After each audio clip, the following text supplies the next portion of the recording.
Bij de boom zie je zagen, bijlen en al dat spul staan.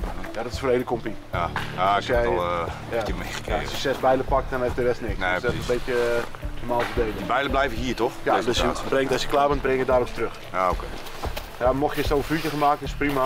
Doe even niet gewoon normaal takkenvuur, waarbij ook bij de onderkant. Ja?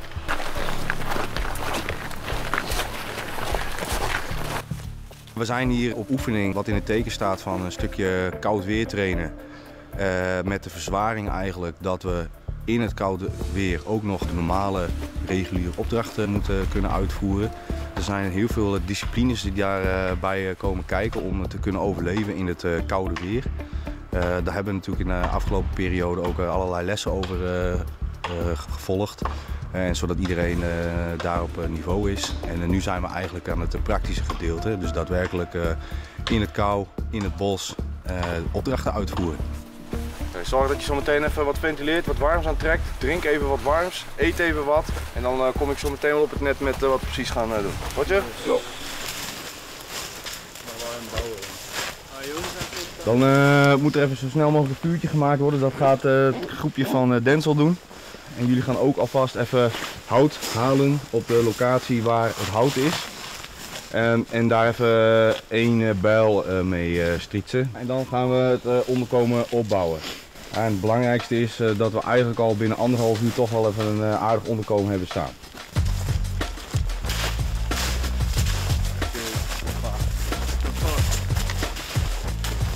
Koud weertraining is natuurlijk heel erg belangrijk, omdat als militair moet je altijd inzetbaar zijn, dus ook tijdens koud weer.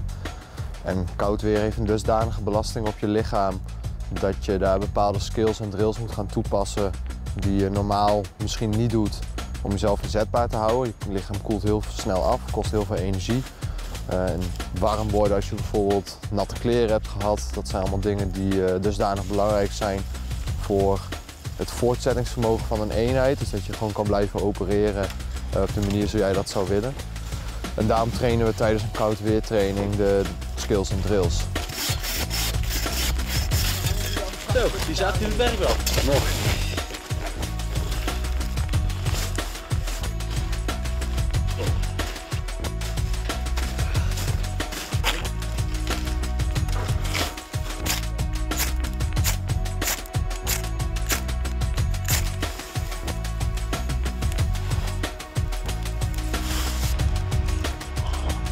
Gewoon hard werken en zorgen dat je je spullen voor elkaar hebt. En dat merk je ook. Als je je spullen voor elkaar hebt, je hebt een vuurtje branden, je onderkomen is goed, dan zul je ook merken dat het eigenlijk niet eens zo ontzettende ontbering is om in de kou te overleven. Maar het ligt puur echt of je je zaken voor elkaar hebt, ja of nee.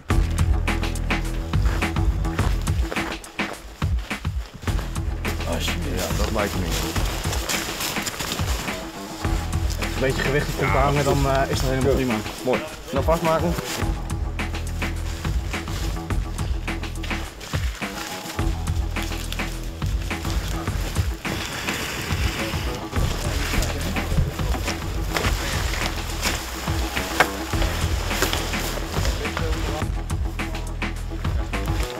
Mannen vinden het volgens mij wel leuk. De opdrachten en dergelijke die ze moeten uitvoeren en de skills en drills die ze moeten toepassen en het bouwen van een hut. Ja, dat is natuurlijk hartstikke leuk en dat vinden die jongens ook leuk. Als we 's avonds bij het kampvuur zitten, dan komen er hier en daar wat sterke verhalen los. Je lacht nog eventjes met wat er op de dag zelf gebeurd is. En dus die heeft bijvoorbeeld gestruikeld over een tak of wat dan ook. En dan kan je daar met z'n allen om lachen. En dan ben je eigenlijk alle sippe momenten van de dag ben je alweer vergeten. En het is zo weer gezellig.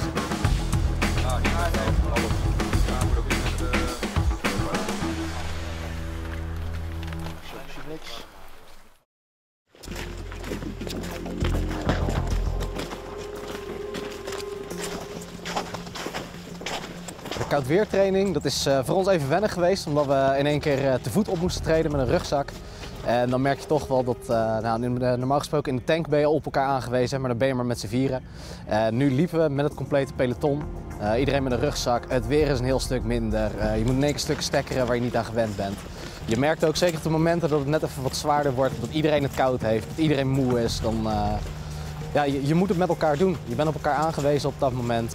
En dan is het vooral belangrijk om op elkaar te blijven letten en met elkaar te blijven werken. En ik denk dat dat erg goed gegaan is bij ons peloton. En ik denk dat we daarin zeker stappen gemaakt hebben met elkaar.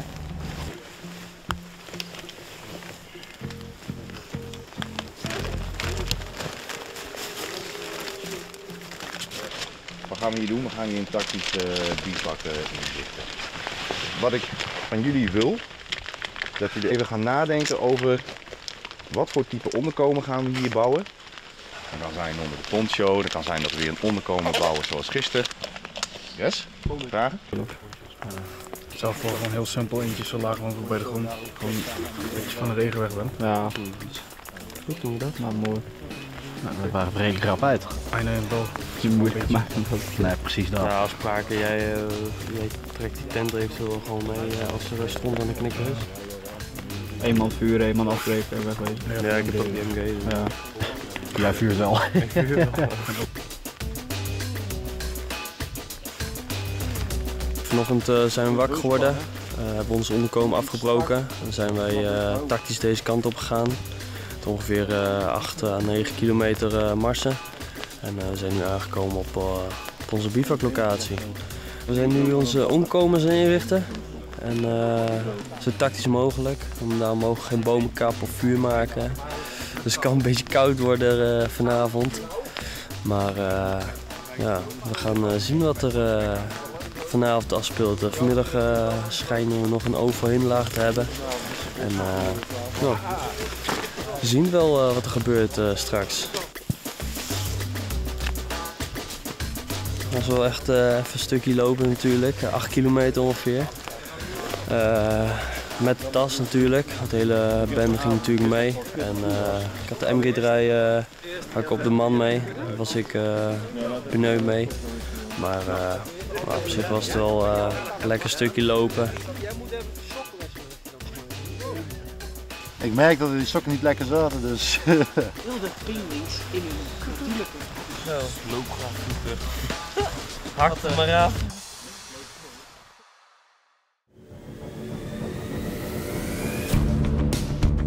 Yo, kom maar dicht. Centraal. Jij mag zo je positie gaan verbeteren. Ah, jammer. Wat we gaan doen, is dat we een aanval hebben gedaan, je verplaatst terug en de voorste vent gaat door het ijs heen. Toen nu waar hij dat in doet, is gewoon een broek, zakken leeg natuurlijk. Die schoenen, is niet je eigen schoenen, want die eigen schoenen doe je daarna weer aan, moet je natuurlijk op verder lopen. Geen vest, geen helm, verder niks. Ja? Ja. Jij legt zo meteen nu alles gereed. Niels en Denzel, alle natte kleding bij hem uittrekken, gelijk uitwringen, zoveel mogelijk water eruit halen. Ja, en de rest die dan even niks te doen hebt, die kan er even bij gaan en gaan kijken. Yes. Yes? Ja.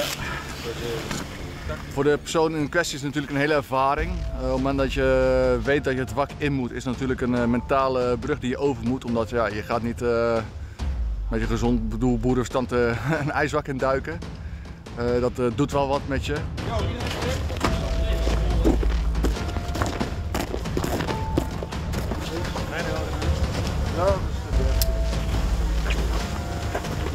Zo lang hier.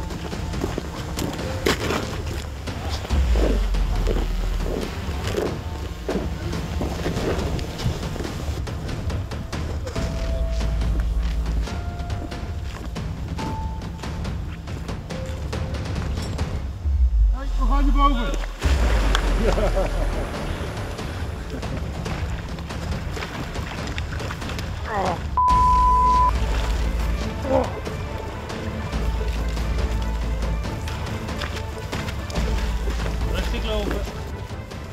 Voor de persoon is het een redelijke schrikreactie natuurlijk. Je lichaam krijgt een flinke opdonder. Dan is het van belang dat hij zo snel mogelijk zijn ademhalingscontrole krijgt. Uit het wak is het aan de groep om zo snel mogelijk deze persoon uit de elementen te halen. Te ontdoen van zijn natte kleren, snel zijn hoofd afdrogen en een petje op, omdat ja, de meeste warmte verliezen via het hoofd. Flink jagen om die man zo snel mogelijk warm zien te krijgen. Nou, als je hem uit de elementen hebt gehaald, is het aan de groep zo snel mogelijk de zwembad weer zetbaar te krijgen. Door te doen kan je het ervaren en kan je ervan leren. Om die reactie, die schrikreactie weg te nemen en zo snel mogelijk weer bij je positieve te komen om nou ja, de drill uit te kunnen voeren en jezelf zo snel mogelijk inzetbaar te maken.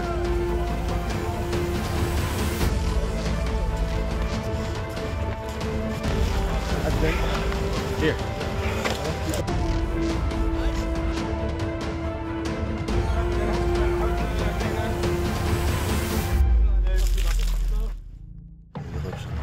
Op zo'n, dit is een vijfsprong. Daar gaan we linksaf, daar doen we ergens LGO. En dan gaan we daar even kennen. Jos? We zijn op het moment, hebben eigenlijk een tactische oefening geschreven met koud weer componenten erin.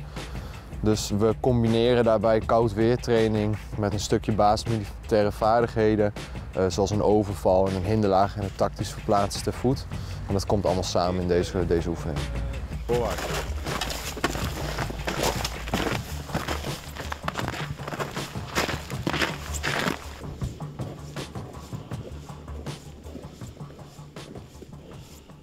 Daar. We hebben de opdracht gekregen om ergens in de omgeving een aanvalsdoel uit te schakelen. Dat begint natuurlijk met een stukje patrouille die kant op. Aansluitend zullen we een tactische locatie opzoeken. Dan gaan we het doel onderkennen. En uiteindelijk gaan we dan het doel uitschakelen. Onderkennen is dat je het doel fysiek ziet. Je kan het zien als een verkenning van het aanvalsdoel met daar gevolg aan dat je de aanval inzet. Oké, wat we gaan doen, omdat we nog wel wat tijd over hebben, gaan we even met 3 man maximaal verkennen. Igor, jij gaat dan mee. En Denzel, jij gaat dan mee. Tas hier laten? Ja, tas laten we even hier. We proberen natuurlijk zo heimelijk mogelijk door het terrein te verplaatsen. Waarbij we natuurlijk heel erg waakzaam moeten zijn op onze omgeving, want we zitten dicht op de vijand. Kijken hoe we ongezien en ongehoord uit die kant op komen. Dat wordt wel een uitdaging. Het probleem is een beetje dat we niet echt heel erg dicht kunnen naderen door het bos.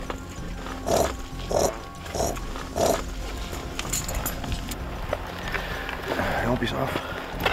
Ik denk dat ik een half uurtje weg ben. Ik ga zo meteen via die kant verplaatsen. Ik kom ook via die kant weer terug.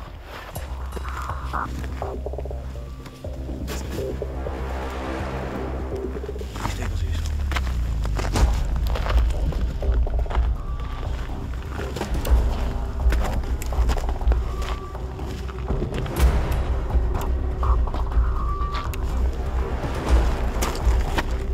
We moeten natuurlijk naar het terrein kijken hoe we zo stil en zo tactisch mogelijk eigenlijk, zo dicht mogelijk op het doel kunnen naderen. Vandaar dat we natuurlijk ook kruipie sluipie een beetje door het bos heen verplaatsen.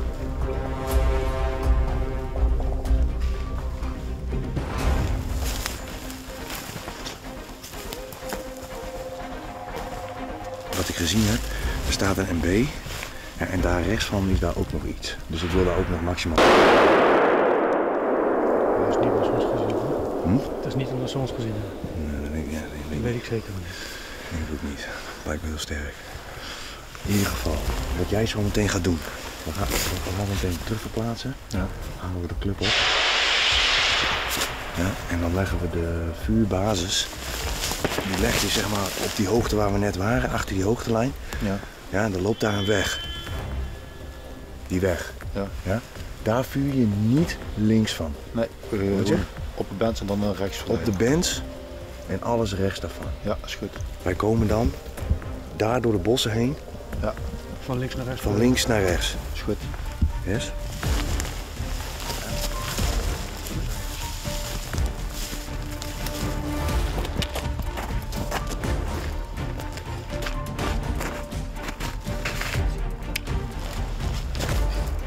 Vanuit de verkenning heb je natuurlijk al informatie verzameld. Dan plaats je weer terug en ga je daar snel plan maken. En uiteindelijk zet je eigenlijk de aanval in waarbij je op tactische wijze de vijand eigenlijk verrast. Zodat ze niet in de gaten hebben waar je vandaan komt. Dan is het echt een kleine korte blitzkrieg. Snel het aanvalsdoel zuiveren als het ware. En daarna eigenlijk heel snel weggaan.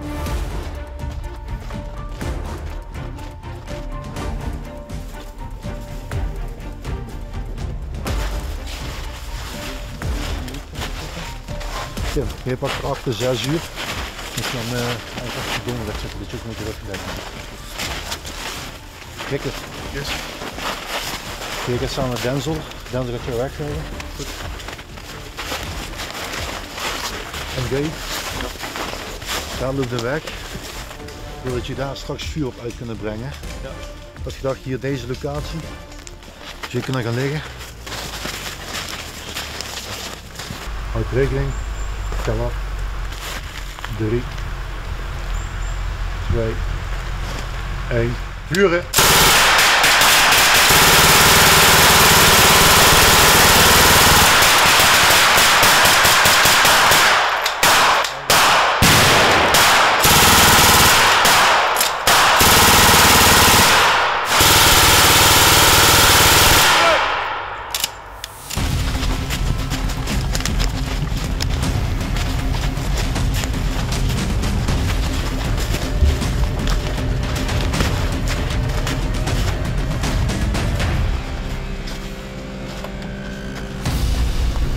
Ja, dood.